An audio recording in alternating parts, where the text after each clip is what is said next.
Harry Potter and the Sorcerer's Stone, the book by J.K. Rowling, contains a number of elements of fiction we're going to focus on here. First is exposition, the introduction to a story that provides background information for the audience, including information about the setting and events before the plot. In this case, the death of Harry's parents. Number two is the inciting incident, which is the event at the beginning of the story that sparks the fuse of the plot. Harry getting a letter in the mail, and an owl finding out he is a wizard. Next is conflict, the struggle between two opposing forces. 5 basic types of conflict. The first is person versus person. The second is person versus nature, when there's some kind of struggle against the elements. The third is person versus self, when there's some kind of internal conflict, including Bruce Wayne and Batman. The next is person versus society, where there's some kind of fight against society, perhaps the government. And finally, person versus supernatural. This could include ghosts, goblins, demons, spirits, etc. In Harry Potter and the Sorcerer's Stone, conflict may seem to be supernatural, but in fact, because Voldemort has such a personality, it would be person versus person. Next, we have rising action, a related series of incidents or complications that begin immediately after the exposition and build tension and suspense towards the point of greatest interest, which of course is the climax. In this plot, Harry goes to Hogwarts, meets his friends Ron and Hermione, meets the different professors of Hogwarts, starts to get a sneaking suspicion about Professor Snape, and starts to pursue the mystery of the Sorcerer's Stone.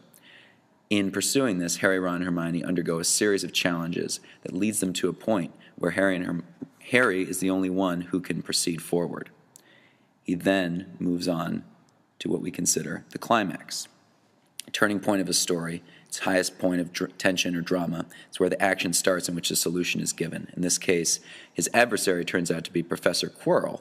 Harry gets a glimpse of Lord Voldemort, and he's attacked, but because of some complications, which will be explained later, Harry remains unharmed. That is the climax.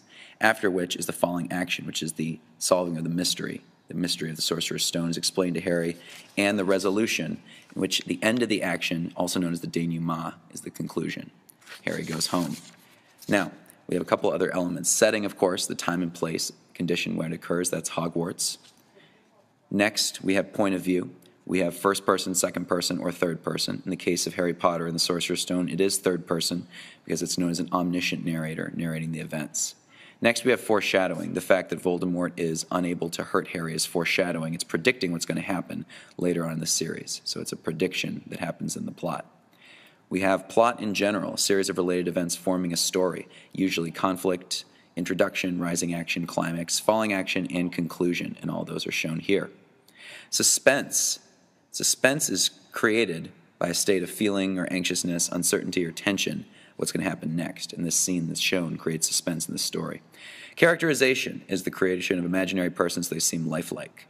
Personality is revealed through physical characteristics, such as Snape's.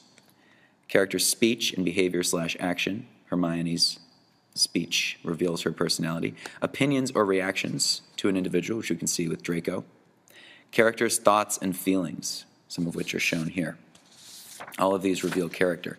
Protagonist is the chief or main character in a short story, play, or novel. In this case, Harry is the protagonist, Voldemort being the antagonist.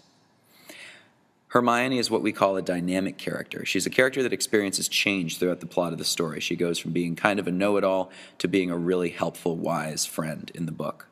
Whereas Draco is a static character. He's a character that stays the same and doesn't really change through the story. He kind of remains a bit of a villain. There's always a motivation. In this case, the Sorcerer's Stone, shown here, the reason a character does something in a story, which drives the character to achieve or avoid something. So this is what motivates the characters in this particular book. Author's purpose is the reason the author wrote the piece, and you can see that right here. To communicate an image or experience, to teach a lesson or entertain, to inform, persuade, and I would argue entertain is the purpose in Harry Potter. Chronological order, a time order from beginning, middle to end. There's a chronological order to each of the books and the books in total. And finally, we have flashback, which is an interruption in the major action of the story to go back to an episode in earlier time and place, and they will do that occasionally with Harry's parents.